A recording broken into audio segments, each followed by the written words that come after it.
Greetings. I'm Dave White, Chief of the Natural Resources Conservation Service. We've been an agency of the U.S. Department of Agriculture since 1935, and were originally known as the Soil Conservation Service. I'm speaking with you from my office in Washington, D.C., the historic office where our first chief, the legendary soil scientist Hugh Hammond Bennett, built this organization, an organization which has served this nation so well for the past 75 years.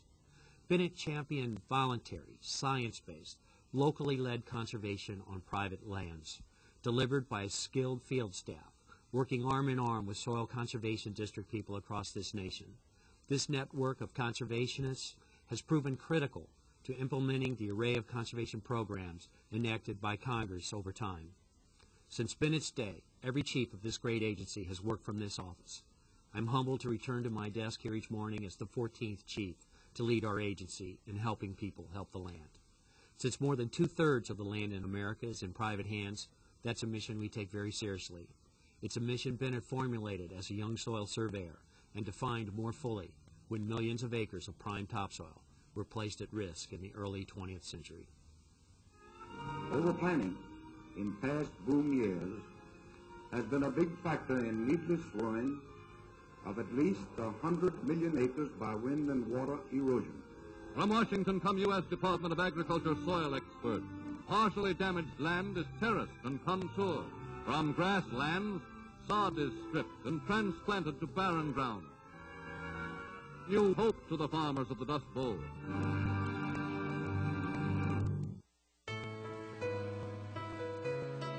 Thanks to Bennett's commitment and the dedication of our predecessors in the Soil Conservation Service and NRCS, soil conservation is today a central tenet of our nation's agricultural policy.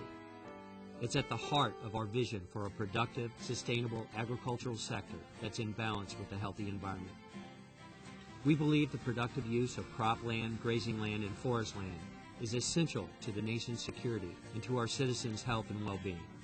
In addition to forming the basis of a vibrant agricultural economy that provides food, fiber, feed, forest products, and energy to us, these lands also generate environmental benefits that people need, such as high-quality soils, clean and abundant water, clean air, and healthy plant and animal communities. For 75 years, we have helped America's agricultural producers to be good stewards of natural resources. We provide customers with conservation planning and other forms of technical and financial assistance. We compile the National Resources Inventory and other assessments, and make technology available for use by farmers and ranchers in their daily operations. We also administer an array of programs that conserve our lands and promote excellence in conservation. Through collaboration with districts, states, local businesses, we also install flood control structures, rehabilitate dams, establish floodplain easements, and restore floodplains. Although not as well known as some of our other activities, this aspect of our work has been going on for more than 5 decades and was recently reinvigorated with passage of the American Recovery and Reinvestment Act of 2009. In addition to creating jobs in some of the nation's most depressed areas, these projects are improving community safety and health, mitigating floods, controlling sediment, and enhancing fish and wildlife habitat. And they are very much in our agency's tradition of helping people solve local problems while also addressing national priorities.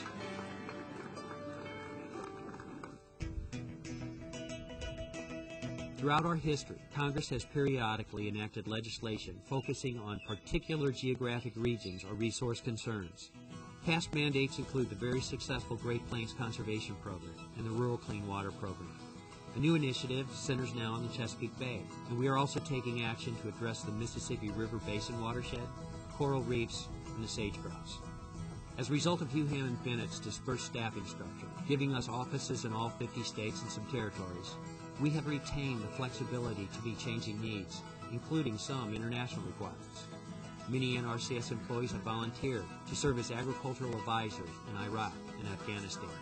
Employees selected for these year-long details serve side by side with their colleagues from the U.S. military, the Departments of Defense and State, and the U.S. Agency for International Development. They work to improve agricultural productivity, promote sustainable natural resource management, create rural employment, and improve family incomes and well-being.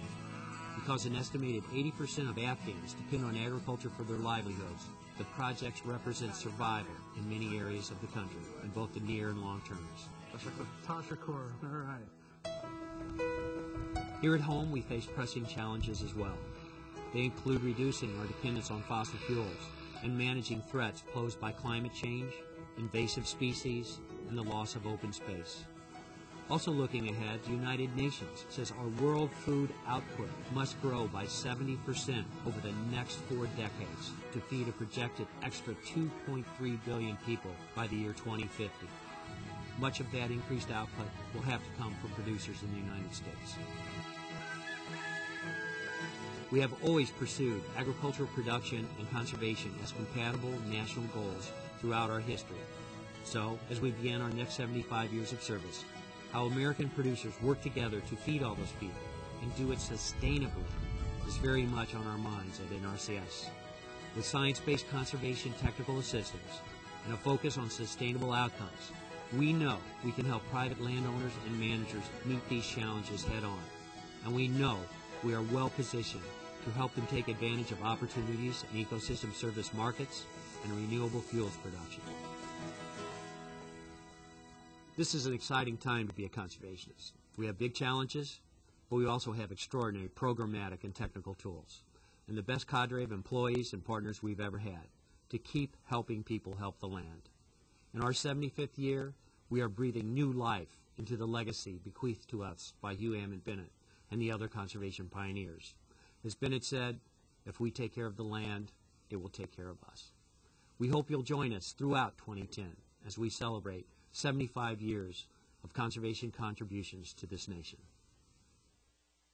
To learn more about the Natural Resources Conservation Service, visit this website.